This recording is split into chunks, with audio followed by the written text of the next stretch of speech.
Howdy y'all. One of the quickest ways to screw up an algorithm on YouTube is put back to back videos. A couple, 3 a week's okay, but one every day sucks. I don't care.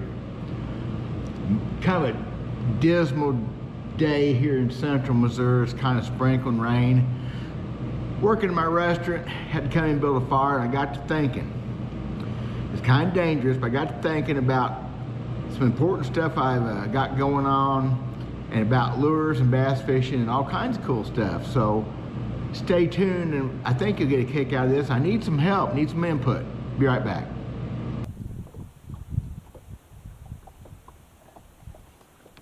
Oh yeah.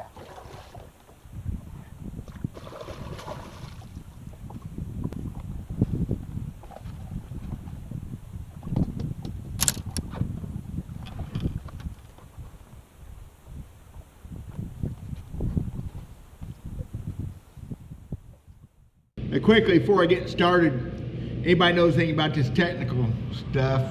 I don't know nothing about it.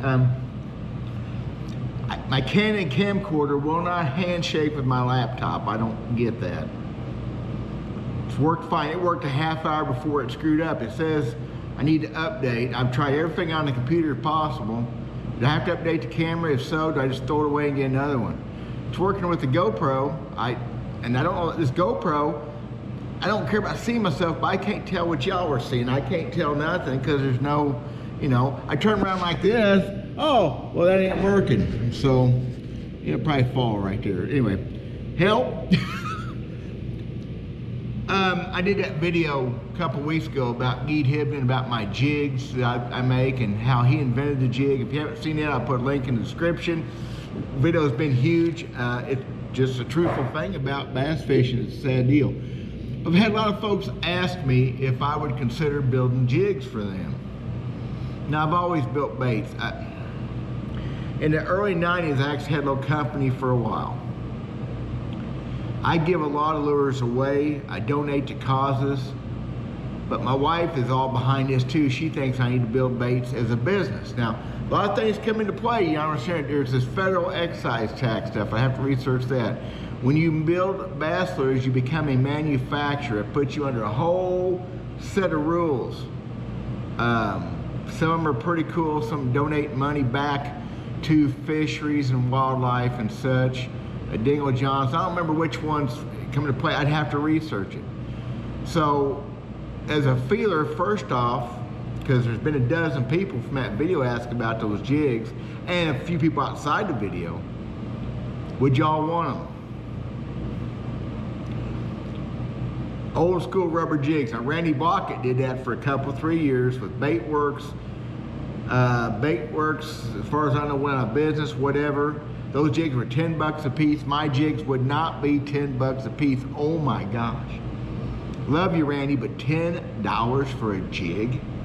Now, there's the taxes, and yeah, everything costs more than it used to. I remember when I had 45 cents in a bass jig. Yeah, not anymore. So let me know if you would like that. The living rubber is limited in colors, and I'm not so sure on supply. I don't know. I have a bunch left over from the 90s. I have some from the 80s. Some of it's degraded though. It doesn't work as well. Some of it doesn't. I need to throw some of it away. Let me know. I'm just little checking out on the situation, little research. The other thing that I make, that I do, is jerk baits, crankbaits. These are baits I buy unpainted, paint them, put hardware on them. I do it with rattle can spray paint, not airbrush. They're not as fancy, but I don't do fancy very well. Look at that thing, isn't that pretty? Pretty fancy. I give all these baits away. These are a little more expensive than making jig, and they're a lot of time. It takes a bunch of time to do that, even with a rattle can.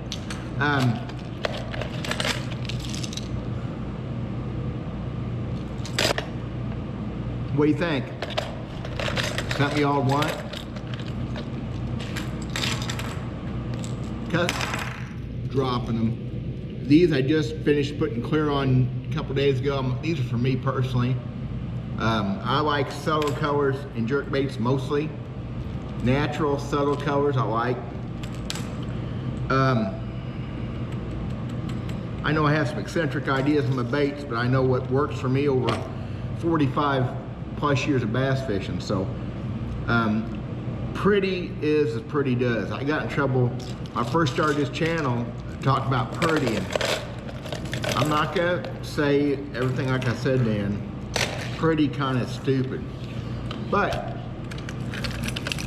y'all like, I know I'm rambling, I'm getting to a point here. And these baits are these are baits I made a couple years ago, never been sitting around. You ever see a purple wigglewort? No, you have not, that's mine. Which is another advantage to making your own baits, is you can have colors nobody else has. That's a cream color, green, hand stenciled with a Sharpie for the crawdad pattern. Whatever, not necessary, but it's fun to do. You can have baits nobody else has. So if I was to build baits like this, I would build them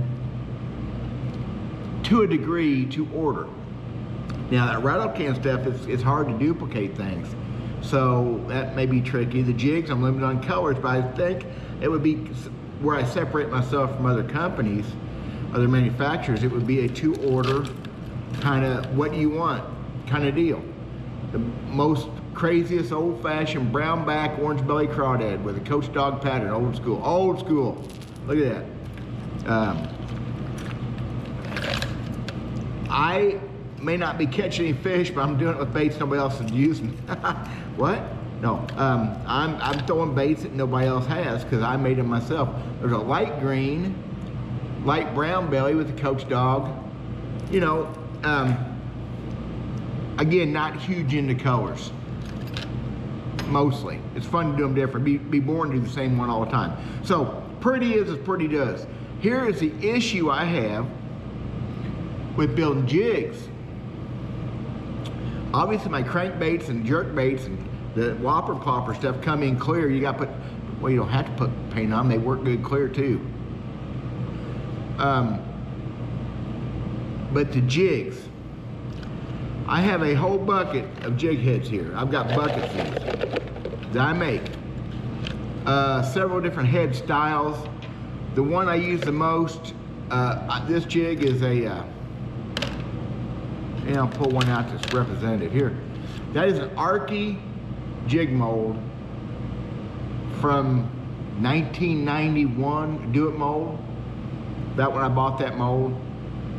Modified it fairly quick. Old buddy Geet Hibden and Jerry Cox, another story there for another day. Never left anything alone, and I've had a hard time doing it too. Modified it. It's amazing what you can do to a mold with a Dremel tool and JB Weld and a drill bit. Not necessarily in that order. You can make stuff different. So I come out with a bait that's hard to get hung up, works for me. Now, it works for me, is it gonna be sellable for you? Because this is a flipping style bait. I use it for everything. A heavy hook, fairly heavy weed guard. I use it for a casting jig, use it for a swim jig, use it for a flipping jig. That may not work when it comes time to sell baits. Or will it? Maybe holding my own course will be the way to go. Pretty is as pretty does though. See that lead?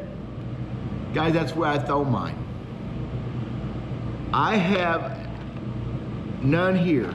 I have a very few I painted in the early 90s. Early 90s now, when powder coat first came out. We'd had a powder coated race car frame when the first one was around back in the 80s. And so when powder coat came out, I tried it. It was fine, it's a pain in the butt. Didn't have one of those fluid tables, whatever. Did it with an oven. I still have heads from back in that time I've thrown just recently, just this fall, with that powder coat on them. I don't know if I make baits to sell, well, I have to have them painted because guys, that thing never catches all. If pretty works for you, good. I catch, oh my gosh, the bass I've caught. Now, a lot of flipping stuff, they don't get a chance to look at it. Those things come out mold pretty shiny. They're starting to get dull now. You can put a varnish, I can't look.